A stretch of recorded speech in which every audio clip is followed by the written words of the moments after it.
Hello friends, welcome to Srinilas kitchen. இன்றைக்கி நம்ம சேனலில் ரொம்ப சூப்பரான ஒரு பிரேக்ஃபாஸ்ட் ரெசிபி தான் பார்க்க போகிறோம். ரொம்ப ஒரு ஹெல்தியான பிரேக்ஃபாஸ்ட் ரெசிபி. கண்டிப்பாக எல்லாருமே ட்ரை பண்ணி பாருங்கள். நம்மளோட சேனலை ஃபஸ்ட் டைம் பார்க்குறவங்களா இருந்தால் சப்ஸ்கிரைப் பண்ணி வச்சுட்டு ஆளுங்கிற பட்டனை ப்ரெஸ் பண்ணுங்கள். அப்போ தான் வீடியோட நோட்டிஃபிகேஷன் வரும். வாங்க வீடியோக்குள்ளே போயிட்டு எப்படி பண்ணதுன்னு பார்க்கலாம்.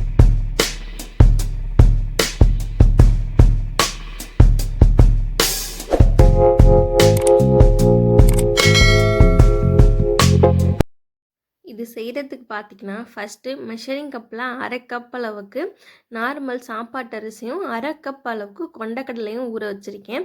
நீங்கள் சாப்பாட்டு அரிசிக்கு பதிலாக நீங்கள் இட்லி அரிசி கூட யூஸ் பண்ணிக்கலாம்.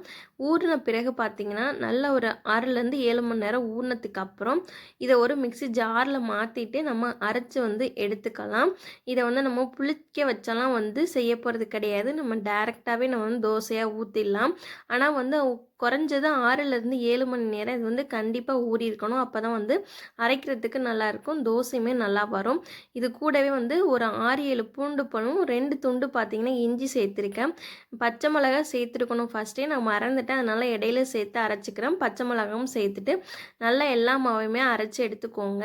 நீங்கள் எவ்வளோ மாவு ஊற வச்சுருக்கீங்களோ, எவ்வளோ அரிசி ஊற வச்சுருக்கீங்களோ எல்லாத்தையும் அரைச்சி எடுத்துகிட்டு இதில் ஃபைனலாக நல்லா ஒரு கை அளவுக்கு பார்த்திங்கன்னா மல்லி இலைகள் நல்லா பொடியாக நறுக்கி இந்த மாதிரி சேர்த்துக்கோங்க. ஃப்ளேவர் நல்லாயிருக்கும், டேஸ்ட்டுமே ரொம்ப சூப்பராக இருக்கும். சேர்த்ததுக்கப்புறம் இதில் கொஞ்சமாக தண்ணி ஆட் பண்ணி நம்ம கலந்து விட்டுக்கலாம். தேவையான அளவு உப்பும் சேர்த்துக்கோங்க. சேர்த்துட்டு நான் மிக்ஸி ஜாரில் உள்ள தண்ணி இருக்குல்ல, மிக்ஸி ஜாரில் உள்ள தண்ணியை கொஞ்சமாக பார்த்துட்டு சேர்த்துருக்கேன். ரொம்ப தண்ணியாக கரைச்சிடக்கூடாது. ரொம்ப தண்ணியாக இருந்துச்சு அப்படின்னா தோசை பார்த்திங்கன்னா ஊற்றி எடுக்கிறதுக்கு கரெக்டாக வராது. அதனால் கேர்ஃபுல்லாக தண்ணியை மட்டும் பார்த்து நல்லா பதமாக மாவை கரைச்சி எடுத்துக்கோங்க. அப்போ தான் ஊற்றி எடுக்கிறதுக்கு ரொம்ப நல்லாயிருக்கும். ரொம்ப தண்ணியாக போயிட்டாலும் மாவு சுத்தமாக எடுபடாது. ஏன்னா நம்ம புளிக்க வச்சு கூட ஊற்ற போகிறது கிடையாது. நம்ம புளிக்க வைக்காமல் டேரெக்டாக ஊற்ற போகிறோம். அதனால் தண்ணி மட்டும் பார்த்து கவனமாக சேர்த்துக்கோங்க. இப்போ பார்த்திங்கன்னா மாவு நல்லா கலந்தாச்சு. இந்த பதத்தில் இருந்தால் போதும். இப்போது நார்மலாக நம்ம ஸ்டவ் ஆன் பண்ணி பாத்திரம் வச்சுட்டு நம்ம தோசை ஊற்ற ஸ்டார்ட் பண்ணிடலாம். தோசை ஊற்றுறதுமே ரொம்ப மெலிசாக தேய்ச்சிடாதீங்க. ரொம்ப மெலிசாக தேய்ச்சாலும் தோசை எடுக்கிறதுக்கு கஷ்டமாக இருக்கும். அதனால் நார்மலாக ரொம்பவும் கட்டையாக இல்லாமல் ரொம்பவும் மெலிசாகவும் இல்லாமல் மீடியமாக தோசையை தேய்ச்சி விட்டுக்கோங்க. தேய்ச்சதுக்கு அப்புறம் மேலே நெய் நீங்கள் எது வேணாலும் யூஸ் பண்ணிக்கலாம். நான் அன்றைக்கி நல்லெண்ணெய் தான் சேர்த்துருக்கேன். குழந்தைங்களுக்கு கொடுத்தா கண்டிப்பாக நெய் சேர்த்துட்டு கொடுங்க. ரொம்ப சூப்பரான ஒரு வெயிட் கெயின் ஆகும் கண்டிப்பாக. அதனால தான் சொல்கிறேன்.